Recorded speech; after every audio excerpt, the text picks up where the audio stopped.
Dear students, अस्सलाम वालेकुम। उम्मीद करता हूँ कि आप सब खैरियत से होंगे। ओ लेवल्स अकाउंटिंग में हमारा एक चैप्टर है मैन्युफैक्चरिंग अकाउंट के नाम से, और हमने लेक्चर्स में पिछले डिस्कस किया था कि मैन्युफैक्चरिंग अकाउंट से रिलेटेड जो बेसिक कॉन्सेप्ट्स हैं यानी बेसिक टर्मिनोलॉजीज़ हैं वो क्या है। आज हम इसका एक क्वेश्चन एग्जाम्पल के तौर पर देखना चाहते हैं कि मैन्युफैक्चरिंग अकाउंट किस तरह से मेंटेन किया जाता है और इसका पर्पस क्या था वो भी डिस्कस करेंगे। मुख्तसरन हमने पिछले लेक्चर में डिस्कस किया था कि मैन्युफैक्चरिंग अकाउंट क्या होता है। आज हम डिटेल में बात करेंगे कि मैन्युफैक्चरिंग अकाउंट क्या होता है, कैसे बनता है और इसका पर्पस क्या है। अच्छा जी, कुछ इन्फॉर्मेशन मैं यहाँ पर आपको दे रहा हूँ। पहली इन्फॉर्मेशन मैंने आपको दी है रॉ मटेरियल ओपनिंग $40,000 और क्लोजिंग $43,000। फिर वर्क इन प्रोग्रेस ओपनिंग और क्लोजिंग दिया है मैंने आपको। फिर मैंने आपको फिनिश गुड्स ओपनिंग और क्लोजिंग दिया है। फिर मटेरियल परचेज दिया है, फिनिश गुड्स परचेज दिया है, रॉयल्टीज़ दी है, फैक्ट्री वेजेस, फैक्ट्री वर्कर की वेजेस पे की हैं, फैक्ट्री मैनेजर की वेजेस हैं, फैक्ट्री का रेंट है, डेप्रिसिएशन है एंड सो ऑन। बस ये सारी बातें। अच्छा, ज़रा इनको समझ लेते हैं। रॉ मटेरियल मैंने आपको समझा दिया था। रॉ मटेरियल से मुराद ये है कि आपके पास गुड्स बनाने के लिए जो मटेरियल रखा हुआ है ये वो है। प्रोडक्ट को मैन्युफैक्चर करने के लिए जो मटेरियल है, ईयर के स्टार्ट पे या मंथ के स्टार्ट पे 40,000 का था और मंथ के एंड में 43,000 का। इसी तरीके से वर्क इन प्रोग्रेस यानी कि मशीनों पर जो माल लगा हुआ है ये वो माल है जो तैयार नहीं हुआ। ओपनिंग में $20,000 का था वर्क इन प्रोग्रेस और क्लोजिंग है 33,000। फिनिश गुड्स से मुराद तैयार माल, तैयार माल आपके पास पहले से रखा हुआ है $80,000 का और एंड में रखा हुआ है $62,000 का। फिर इसके अलावा मैंने मटेरियल मजीद परचेज़ किया $55,50,000 का। फिर मैंने फिनिश गुड्स परचेज़ की। फिनिश गुड्स क्यों परचेज़ की? समटाइम ऐसा होता है कि हमारे पास फिनिश गुड्स कम पड़ जाती है बेचने के लिए, तो हम मजीद फिनिश गुड्स कहीं से बाय कर लेते हैं। तो हमने फिनिश गुड्स बाय कर ली $16,000 की। फिर रॉयल्टी मैंने आपको बताई थी, जो भी गुड्स हम मैन्युफैक्चर कर रहे हैं, जिस गुड्स को हम तैयार कर रहे हैं उसके साथ कोई और शख्स एसोसिएट है, कोई और कंपनी एसोसिएट है, तो उसको बनाने के लिए हम उस कंपनी को, उस शख्स को हम क्या पे कर रहे हैं, रॉयल्टी पे कर रहे हैं $10,000। ठीक है। फिर मैंने फैक्ट्री वर्कर को वेजेस पे किए। फैक्ट्री वर्कर से मुराद यहाँ पर है डायरेक्ट लेबर, यानी कि वो लेबर जो आपके प्रोडक्ट को मैन्युफैक्चर कर रही है वो लेबर कहलाती है आपकी फैक्ट्री की वर्कर। तो फैक्ट्री की वर्कर को मैंने वेजेस पे की $52,000। फिर फैक्ट्री के मैनेजर को मैंने वेजेस पे की $36,000, रेंट $60,000 है और फिर डेप्रिसिएशन $8,000। अब मुझसे कहा जाता है कि मैन्युफैक्चरिंग अकाउंट बनाकर दिखाइए।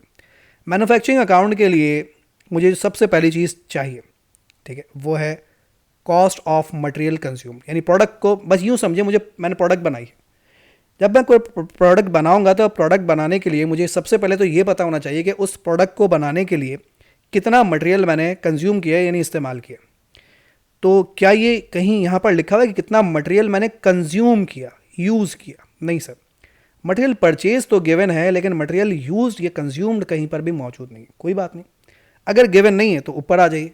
ऊपर से मुराद छत पे नहीं, यहाँ पर इस जगह पर आ जाइए। अगर मटेरियल कंज्यूम्ड गिवन नहीं है तो उसके लिए एक फॉर्मूला मैं यहाँ पर लिखता हूँ, material consumed is equal to opening raw material plus net purchase of raw material minus closing raw material. अच्छा ढूंढिए, क्या ये तीन चीज़ें हैं? ओपनिंग रॉ मटेरियल, जी सर ये रहा opening raw material. Closing raw material, ये रहा क्लोजिंग रॉ मटेरियल। और परचेज ऑफ रॉ मटेरियल, जी sir purchase of raw material. तीनों चीज़ें हैं।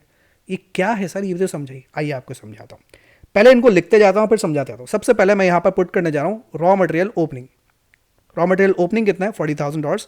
मैंने यहाँ लिखा opening inventory of raw material $40,000। क्या मतलब है इसका? सर इसका मतलब ये है कि मैं अज्यूम करता हूँ कि मंथ के स्टार्ट की बात है। मंथ के स्टार्ट पे मेरे पास $40,000 का मटेरियल रखा हुआ है। कितने का? $40,000 का मेरे पास मटेरियल रखा हुआ है। अच्छा भाई, ये मटेरियल किस चीज़ का है? आप क्या बनाते हैं सर? हम तो बेवकूफ़ बनाते हैं, पता नहीं क्या है। बहरहाल ये मटेरियल है। फॉर एग्जांपल मेरे पास, हम कुछ बना लेते हैं। क्या बनाते हैं भाई? कुछ सोचो क्या बनाते हैं हम। चलो भाई, हम बना लेते हैं झंडे, है ना। हम बनाते हैं भाई झंडे। झंडे पता है, पाकिस्तान पाकिस्तान वाले झंडे बनाते हैं हम। 14 अगस्त वाले झंडे बनाते हैं। तो 14 अगस्त वाले हम झंडे बनाते हैं और हमारे पास जो है वो मंथ के स्टार्ट पे हमारे पास मटेरियल रखा हुआ है $40,000 का। अब जाहिर सी बात है, झंडे बनाने के लिए हमें मटेरियल चाहिए होगा। जी सर बिल्कुल चाहिए होगा।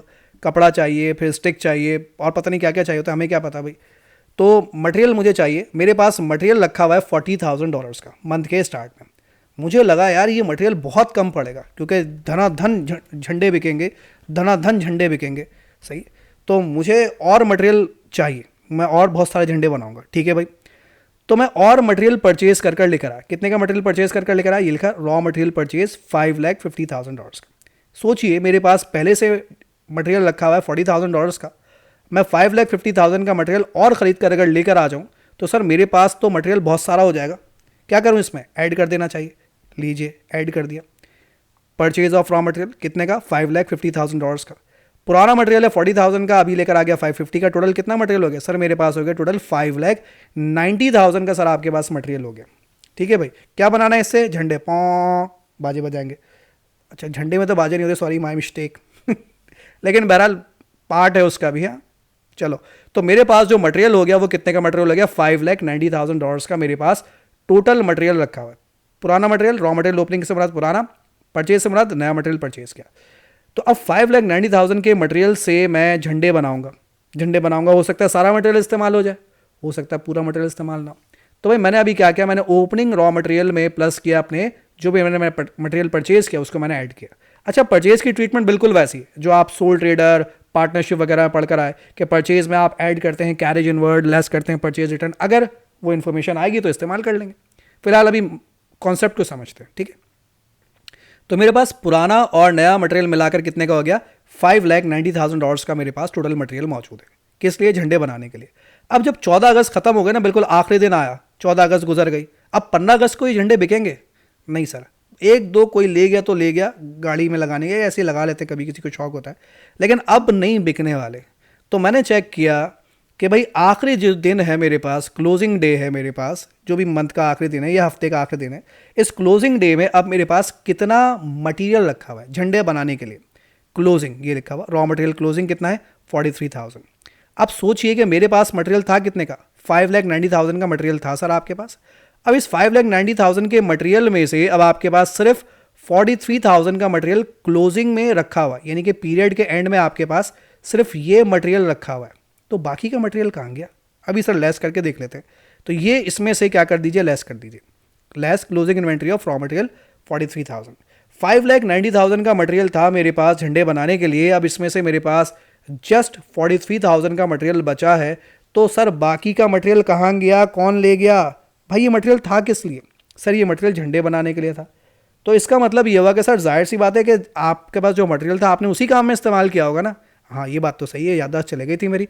तो मेरे पास 5,90,000 का अगर मटेरियल था, अब इसमें से अगर 43,000 का मटेरियल बचा है, तो बाकी का मटेरियल मैंने झंडे बनाने के लिए यूज़ कर लिया, इस्तेमाल कर लिया, कंज्यूम कर लिया, वट एवर जो भी कहिए। तो मैं इसे कह सकता हूँ कॉस्ट ऑफ मटेरियल कंज्यूम, जो ऊपर लिखा हुआ था, जो हेडिंग डाली थी वो मैंने मालूम कर लिया। कॉस्ट ऑफ मटेरियल कंज्यूम यानी प्रोडक्ट बनाने के लिए, झंडे बनाने के लिए जो मैंने पूरे महीने में मटेरियल कंज्यूम किया है वो $5,47,000 का मैंने मटेरियल कंज्यूम किया है। क्या इतनी बात समझ में आती है जी सर। प्रोडक्ट बनाने के लिए सर हमने मटेरियल इस्तेमाल कर लिया $5,47,000 का। ये पहला पोर्शन कंप्लीट। आगे बढ़ते हैं। हमने डिस्कस किया था एक लेक्चर में प्राइम कॉस्ट। प्राइम कॉस्ट कैसे आती है, prime cost is equal to direct material plus direct labour plus direct expense. Direct material यही है डायरेक्ट मटेरियल, जो मटेरियल कंज्यूम किया ना यही तो है कि प्रोडक्ट बनाने के लिए हमने कितना डायरेक्ट मटेरियल कंज्यूम किया। भाई झंडे बनाने के लिए डायरेक्ट मटेरियल तो लगाया होगा मैंने, जी सर झंडे बनाने के लिए आपने डायरेक्ट मटेरियल ही लगाया, झंडे में मटेरियल ही लगेगा, और कौन सा मटेरियल लगेगा, डायरेक्ट मटेरियल लगेगा। तो झंडे बनाने के लिए जो हमने टोटल मटेरियल कंज्यूम किया है वो कितना कंज्यूम किया है, 5,47,000 का हमने मटेरियल कंज्यूम किया है। ठीक है सर, बात समझ में आ गई। अब प्रोडक्ट बनाने के लिए ये तो मटेरियल लगा है, मटेरियल से झंडे बनाएगा कौन, सर लेबर बनाएगी। लेबर को पैसे देने पड़ेंगे, और लेबर को जब मैं पैसे दूंगा तो जो लेबर झंडे बनाएगी वो लेबर कौन सी लेबर कहलाएगी, डायरेक्ट लेबर। और डायरेक्ट लेबर को वो डायरेक्ट लेबर के नाम से कभी दे ना दे, लेकिन factory worker, factory labour, factory wages के नाम से, जैसे यहाँ पे मेंशन है फैक्ट्री वर्कर वेजेस कितनी है 52,000। अच्छा लेबर कौन सी लेबर यहाँ पे लिखनी, डायरेक्ट लेबर। ये डायरेक्ट लेबर कौन सी होती है बताया था, ये वो लेबर होती है जो आपकी प्रोडक्ट की मैन्युफैक्चरिंग में डायरेक्टली इन्वॉल्व होती है, जो आपकी प्रोडक्ट को बना रही है डायरेक्टली, वही लेबर कहलाएगी डायरेक्ट लेबर। तो यहाँ पर तो सर दो वेजेस लिखी हुई है, एक वर्कर की वेजेस है और एक मैनेजर की वेजेस है। क्या दोनों लिखनी है, सोच के देख लीजिए। हमें डायरेक्ट लेबर चाहिए बस, अगर दोनों डायरेक्ट लेबर तो दोनों ले लीजिए। क्या मैनेजर झंडा बनाएगा, नहीं सर वो डंडा बना के मारेगा हमें। तो मैनेजर झंडे नहीं बनाएगा, वो तो सिर्फ चीपा चीपा करता रहेगा और झाड़ता रहेगा, मैनेजर झंडे नहीं बनाएगा। तो ये मेरी डायरेक्ट लेबर नहीं है, ये हो गई मेरी इनडायरेक्ट लेबर। इसको खा जाइए। मुझे कौन सी लेबर चाहिए, सर मुझे चाहिए सिर्फ डायरेक्ट लेबर। तो डायरेक्ट लेबर ये है जो फैक्ट्री की जो वर्कर है, ये है डायरेक्ट लेबर। सर ये इसमें लाकर ऐड कर दीजिए, कर दिया भाई। डायरेक्ट वेजेस में इसमें ऐड कर दूं तो 547 में 52,000 को ऐड कर दें तो ये बन जाते हैं 5,99,000। प्राइम कॉस्ट की बात कर रहा था, प्राइम कॉस्ट में मैंने डायरेक्ट मटेरियल लिखा, ये रहा डायरेक्ट मटेरियल, और फिर इसमें डायरेक्ट लेबर को मैंने क्या कर दिया, ऐड कर दिया। फॉर्मूला कहता है सर इसमें आप ऐड कर दीजिए डायरेक्ट एक्सपेंसेस को भी। अगर कोई डायरेक्ट एक्सपेंस है तो आपको पिछले लेक्चर में मैंने बताया था कि रॉयल्टीज़ भी किस कैटेगरी में आ जाती हैं, डायरेक्ट एक्सपेंस की कैटेगरी में। डायरेक्ट एक्सपेंस क्यों? क्योंकि ये जो कॉस्ट है ये डायरेक्टली आपके प्रोडक्ट से रिलेट करती है, ठीक है, पर यूनिट आइडेंटिफाइबल होती है, एक यूनिट पर इतनी रॉयल्टी पे करते हैं। आपको एग्जांपल दी थी मैंने, ठीक है। तो रॉयल्टी जो भी कॉस्ट है ये आपकी कौन सी कॉस्ट है, ये भी आपकी डायरेक्ट कॉस्ट है, यानी डायरेक्ट एक्सपेंस है। अगर डायरेक्ट एक्सपेंस है तो ये भी यहाँ पर हमें क्या करना है, ऐड करना है। तो यहाँ पर लिखता हूँ पहले मैं add direct expense, direct expense से मैंने रॉयल्टीज़ का नाम लिख के इसमें ऐड कर दिया। अब जरा गौर से सोचिए, मैं जो झंडे बना रहा था, बताओ झंडे बनाने के लिए रॉयल्टी पे करनी पड़ रही है। हो सकता है भाई गवर्नमेंट ने बैन लगा दिया हो कि भाई जितने झंडे, अभी बताओ यार दुख हो रहा है बिल्कुल, जितने झंडे बनाओगे, हर घर से झंडा निकला, आई मीन हर झंडे पर आपको जो है वो 100 रुपये देने पड़ेंगे। एक मिसाल दे रहा हूँ आपको, जितने झंडे बनाओगे हर झंडे पर आपको 100 रुपये देना पड़ेगा। अब अगर हर झंडे पर मुझे देना पड़ेगा तो झंडे की कॉस्ट क्या हो गई, ये जो रॉयल्टी कॉस्ट हो गई ये आइडेंटिफाइबल है, तो ये मेरे लिए डायरेक्ट कॉस्ट बन गई। डायरेक्ट कॉस्ट बन गए तो इसे मैं अपने प्रोडक्ट की कॉस्ट में क्या करूँगा भाई, ऐड करूँगा। कैसे? ज़रा सोचिए, झंडे बनाने के लिए मटेरियल कितना लगा, 5,47,000 का, लेबर को कितने दिए, 52,000, और गवर्नमेंट को रॉयल्टी कितनी पे की, 10,000। तो बताइए कितने का झंडा पड़ गया? सर ये झंडा आपको पड़ गया $6,09,000 का। एक झंडा नहीं, सारे झंडे, ये एक नहीं पड़ेगा भाई, सारे झंडे आपको जो पड़ गए वो कितने के पड़ गए, $6,09,000 के आपको सर ये झंडे पड़ गए। ये क्या कहलाएगी, हमारी प्राइम कॉस्ट। क्यों प्राइम कॉस्ट? क्योंकि मैंने इसमें मटेरियल, लेबर और ओवरहेड यानी direct expense, sorry direct material, direct labour और डायरेक्ट एक्सपेंस, इन तीनों का मैंने इसमें क्या किया, ऐड किया। इन तीनों को ऐड करें तो उसे हम क्या कहते हैं, प्राइम कॉस्ट। प्राइम कॉस्ट का मतलब होता है बुनियादी कीमत, यानी मेरी प्रोडक्ट की अभी मुकम्मल कीमत नहीं आई है, ये सिर्फ जो बड़ा बड़ा खर्चा था अभी सिर्फ मैंने वो शामिल किया, बुनियादी कॉस्ट, मेजर कॉस्ट, ठीक है। किसी भी प्रोडक्ट की मैन्युफैक्चरिंग में दो कॉस्ट सबसे बड़ी है, डायरेक्ट मटेरियल और डायरेक्ट लेबर। तो इन दोनों को थोड़ा सा, ये भी इस पार्ट, इसी का पार्ट है, तो इन तीनों को अगर मैं ऐड कर दूँ तो उसे हम क्या कहते हैं, प्राइम कॉस्ट कहते हैं, ठीक है। चलो अब आगे बढ़ते हैं, आगे बढ़ जाते हैं भाई। झंडा भी बना नहीं, अभी सिर्फ $6,09,000 पे खर्च किए गए। आगे बढ़ते हैं। इसके बाद यहाँ पर लिख रहा हूँ अगला पोर्शन, कॉस्ट ऑफ प्रोडक्शन। मुझे कॉस्ट ऑफ प्रोडक्शन मालूम करनी है। कॉस्ट ऑफ प्रोडक्शन का मतलब ये होता है कि जो झंडे हमने बनाए हैं उसकी कीमत मालूम करनी है। तो कॉस्ट ऑफ प्रोडक्शन के लिए आपको पिछले लेक्चर में मैंने एक फॉर्मूला लिखवाया था। वो फॉर्मूला कुछ था, ये था, prime cost plus factory overhead plus work in progress opening minus work in progress closing. चलो भाई, प्राइम कॉस्ट तक तो सर हम पहुंच चुके हैं जी 6,09,000 प्राइम कॉस्ट तक पहुंच गए। इसमें बस ऐड कर दीजिए, प्लस कर दीजिए फैक्ट्री ओवरहेड। ये फैक्ट्री ओवरहेड क्या होते हैं सर? अगर आपकी याददाश्त चले गए तो याद दिलाता हूँ कि जितनी भी आपकी इनडायरेक्ट कॉस्ट होती है उन्हीं को कहा जाता है फैक्ट्री ओवरहेड। और अगर आसान लफ्ज़ों में कहूँ ना, बहुत ही आसान, अब तक यहाँ तक जो कुछ भी लिख लिया है, इसके अलावा जितने भी फैक्ट्री के खर्चे बचते हैं, इसके अलावा जितने भी फैक्ट्री के खर्चे बचते हैं वो सब क्या कहलाएंगे, आपके फैक्ट्री ओवरहेड। यहाँ तक जो कुछ भी लिख लिया, इसके अलावा फैक्ट्री का जो भी खर्चा बचता है वो सब कहलाएगा फैक्ट्री ओवरहेड। आइए पढ़कर देखते हैं। रॉ मटेरियल हम लिख चुके हैं, वर्क इन प्रोग्रेस की बारी बाद में आएगी, फिनिश गुड्स बाद में बात करेंगे। मटेरियल परचेज लिख लिया आपने यहाँ पर, ठीक है। फिनिश गुड्स ये तैयार माल है। अच्छा, जहन में रखिए हम गुड्स अभी तैयार कर रहे हैं, हमारा काम गुड्स को तैयार करना है। तैयार हो जाने के बाद यानी फिनिश गुड्स का हमसे कोई ताल्लुक नहीं, मैन्युफैक्चरिंग से कोई ताल्लुक नहीं है फिनिश गुड्स का, वो किसी और का काम है। हमारा काम गुड्स बनाकर दे देना है। मैन्युफैक्चरिंग का मतलब है हम फैक्ट्री में बैठे हुए, हमारा काम गुड्स बनाकर दे देना।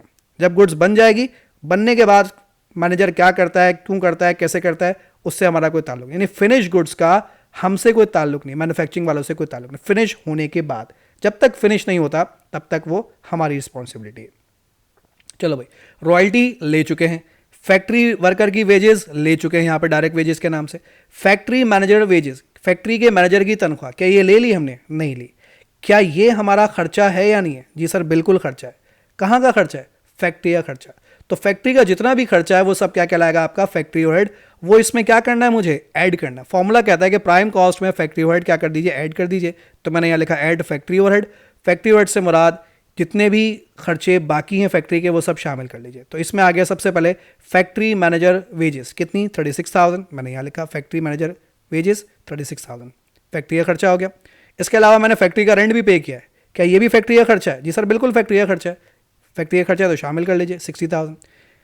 मशीन पर डेप्रिसिएशन निकाला आपने $8,000 का, क्या ये भी फैक्ट्री का खर्चा है? जी सर, फैक्ट्री में मशीन पे डेप्रिसिएशन निकालें, डेप्रिसिएशन हमारे लिए एक्सपेंस है, शुरू से पढ़ते हुए आए हैं, और क्योंकि मशीन पर है, मशीन कहाँ है? फैक्ट्री में, इसका मतलब ये फैक्ट्री का एक्सपेंस हो गया, फैक्ट्री ओवरहेड हो गया, डेप्रिसिएशन कितना? $8,000। इन तीनों का टोटल करूँ तो बनता है $1,04,000। अब ज़रा गौर से देखिए कि मुझे प्रोडक्ट कितने की पड़ रही थी? $6,09,000 की तो यहाँ तक पड़ रही थी। मटेरियल, लेबर और गवर्नमेंट तक को पैसे देने के बाद मुझे कितने की पड़ रही थी? $6,09,000 की पड़ रही थी। अब इस पर मैंने मजीद $1,04,000 और खर्च कर दिए। ऐसी बात है, खर्च करना पड़ेगा, बिजली का बिल वगैरह, रेंट, जो कुछ भी है वो सब मिलाकर मैंने $1,04,000 मैंने मजीद पैसे खर्च किए इसी झंडे को बनाने के लिए। तो अब ये झंडा मुझे कितने का पड़ गया? क्या अब भी मुझे ये 6,09,000 का ही पड़ेगा? तो इसका जवाब है नहीं सर। प्रोडक्ट की मैन्युफैक्चरिंग में जब प्रोडक्ट की कॉस्ट हम कैलकुलेट करते हैं तो उसमें मटेरियल के पैसे भी होते हैं, लिख लिया, उसमें लेबर के पैसे भी होते हैं, लिख लिया, और उसमें इसके अलावा जितने भी और खर्चे होते हैं फैक्ट्री के वो भी शामिल होते हैं, वो भी लिख लिया। तो इनको मिला लूँ, अगर भाई जगह नहीं है तो अगली स्लाइड पर जाएगी कहानी, तो कॉस्ट बन जाती है 7,13,000। जो झंडे बन रहे हैं उसकी कॉस्ट कितनी बनती है? 7,13,000। ठीक है, लेकिन यहाँ पर अभी बात मुकम्मल नहीं हुई। ये तो वो झंडे हैं जो अभी इस महीने मैंने बनाने के लिए दिए। इस महीने जो मैंने झंडे बनाने के लिए दिए ना, ये उसकी कॉस्ट है कितनी है? 7,13,000। तो क्या हुआ सर? क्या मतलब? समझ में नहीं आई बात, अभी समझाता हूँ। जब इस महीने के शुरू में मैं अपनी फैक्ट्री में गया तो मैंने देखा वर्क इन प्रोग्रेस ओपनिंग $20,000। क्या लिखा हुआ? Work in progress opening $20,000। इसका क्या मतलब? इसका मतलब यह है कि इस महीने के स्टार्ट में, जब ये महीना स्टार्ट हुआ था, तो इस महीने के स्टार्ट में कुछ झंडे ऐसे थे, महीने के स्टार्ट में कुछ झंडे ऐसे थे जो पहले से मशीनों पर लगे हुए थे, यानी पिछले महीने का माल था। वो इस महीने का माल नहीं है, वो पिछले महीने का माल था मशीनों पर। कितने का माल था? $20,000 का। यानी जब मैं अपनी लेबर के पास गया, ये सारा माल देने से पहले की बात है, फ्लैशबैक में गया, मैंने लेबर से पूछा, ए लेबर, क्या आपके पास मशीनों पर कुछ माल लगा हुआ है प्रोसेस में? उन्होंने बोला जी sir, work in progress opening $20,000। हमारी मशीनों पर $20,000 के झंडे अभी मशीनों पर लगे हुए हैं जो कि अभी प्रोसेस में है, यानी जो अभी तैयार नहीं हुए। मैंने बोला ठीक है, उसे प्रोसेस में ही रखो। इसके अलावा मैंने अपनी लेबर को मजीद इस साल इस महीने 7,13,000 का और माल दे दिया। ये जो माल है ना, जो 7,13,000 आपने कैलकुलेट किया है, ये वो है जो आपने अभी दिया है। प्राइम कॉस्ट और फैक्ट्री वेट को मिलाकर ये वो माल है जो आपने अभी दिया है। और वर्क इन प्रोग्रेस से मुराद है ये वो माल है जो पहले से मशीन पर लगा हुआ है। ये पहले से चूल्हे पे माल रखा हुआ है, ये मजीद आपने चूल्हे पे माल और बनाने के लिए दे दिया। तो अब आपकी लेबर के पास कितना माल हो गया? दोनों को ऐड कर दीजिए, add work in progress opening, दोनों को मिला रहे हो तो ये हो जाएगा 7,33,000। यानी आपकी लेबर ये कह रही है कि सर $20,000 का माल पहले का मशीन पर लगा हुआ था, आपने और हमें $7,13,000 का माल बनाने के लिए दे दिया इस महीने। तो इस वक्त मशीनों पर जो टोटल माल लगा हुआ है वो कितना है? $7,33,000 का। पुराना और नया माल सब मिलाकर इस वक्त मशीनों पर लगा हुआ है। ये पुराना माल है, वर्क इन प्रोग्रेस ओपनिंग, और ये जो अभी दिया वो है। अब आपकी लेबर जो है वो ये सारा माल तैयार कर देने की कोशिश करेगी, काम करती रही। जब मंथ एंड हो गया, आपने लेबर से पूछा, ए लेबर, क्या सारा माल तैयार हो गया जो मैंने आपको दिया था 7,33,000 का? तो आपकी लेबर ने कहा कि नहीं सर, सारा माल तो तैयार नहीं हो सका, इसमें से वर्क इन प्रोग्रेस क्लोजिंग 33,000, इसमें से सर जो भी आपने माल दिया था इसमें से 33,000 का माल क्लोजिंग में प्रोग्रेस में है, यानी वर्क इन प्रोग्रेस है। वर्क इन प्रोग्रेस से मुराद ये वो माल है जो सर अभी भी मशीनों पर लगा हुआ है पीरियड के एंड पे, यानी $33,000 का माल अभी तक तैयार नहीं हुआ। अब आप सोच रहे हैं कि मैंने लेबर को कितने का माल दिया था? 7,33,000 का माल दिया था। 733 में से अगर 33,000 का माल अभी भी प्रोग्रेस में यानी प्रोसेस में है, यानी अभी ये माल तैयार नहीं हुआ, तो बाकी का माल कहाँ गया? क्या बाकी का माल लेबर खा गई, लेकर भाग गई? तो इसका जवाब है नहीं सर। झंडे कौन खाएगा? तो बाकी का माल लेबर ने सर आपको तैयार कर दे दिया। कितने का? क्या करें, इसमें से लेस कर दीजिए वर्क इन प्रोग्रेस क्लोजिंग। 733 का माल मशीनों पर लगा हुआ था, अब इसमें से सिर्फ 33,000 का माल मशीनों पर बाकी रह गया है। इसका मतलब बाकी 7 लाख का माल आपकी लेबर ने तैयार कर दे दिया। जो माल तैयार हो गया उसको हमने क्या नाम दे दिया? कॉस्ट ऑफ प्रोडक्शन का हमने उसे नाम दे दिया। कैसे मालूम किया? ये आपने फॉलो किया। सबसे पहले आपने मटेरियल कंज्यूम मालूम किया, मटेरियल कंज्यूम के बाद आपने उसमें डायरेक्ट लेबर और डायरेक्ट एक्सपेंस को ऐड किया, तो आपके पास क्या आ गया प्राइम कॉस्ट। फिर उसी प्राइम कॉस्ट में आपने फैक्ट्री ओवरहेड को प्लस किया, फिर फैक्ट्री ओवरहेड में आपने वर्क इन प्रोग्रेस ओपनिंग को प्लस किया, जिसे यहाँ प्लस किया, और फिर आपने इसमें से वर्क इन प्रोग्रेस क्लोजिंग को लेस कर दिया, तो आपके पास आई कॉस्ट ऑफ प्रोडक्शन यानी $7 लाख। कॉस्ट ऑफ प्रोडक्शन क्या बता रही है, ये हमें ये बता रही है कि हमने इस पीरियड में जो झंडे बनाए हैं वो कितने के झंडे बनाए हमने, $7 लाख के हमने झंडे बनाए पूरे पीरियड में। ठीक है भाई, अब एक झंडा कितने का पड़ा वो एक बात की बात है, वो जब आगे की तरफ चलेंगे तो डिस्कस करेंगे। तो मैन्युफैक्चरिंग अकाउंट हमें क्या बताता है, ये हमें ये एक्सप्लेन करता है कि अगर आपने कोई गुड्स मैन्युफैक्चर की है, मैन्युफैक्चर करने के बाद वो गुड्स आपको कितने की पड़ी है, कितने में बेचेंगे ये नहीं कि तो इसकी कॉस्ट आई। कॉस्ट का जब लफ्ज़ सुने तो इसका मतलब ये होता है कि इसमें कोई प्रॉफिट इंक्लूड नहीं है। अब मैं इसमें प्रॉफिट रखूंगा और फिर मैं इसे बेचूंगा, तो ये इस प्रोडक्ट की ओरिजिनल कॉस्ट यानी असल कीमत है, इसे हमने नाम दिया कॉस्ट ऑफ प्रोडक्शन का। तो उम्मीद करता हूं कि आपको कॉस्ट ऑफ प्रोडक्शन यानी मैन्युफैक्चरिंग अकाउंट जो है वो समझ में आया होगा। फिलहाल आज के लिए हम इतने ही रखेंगे और इंशाल्लाह इसे कंटिन्यू करेंगे अब हम अगली क्लास में। टेक केयर, अल्लाह हाफिज़।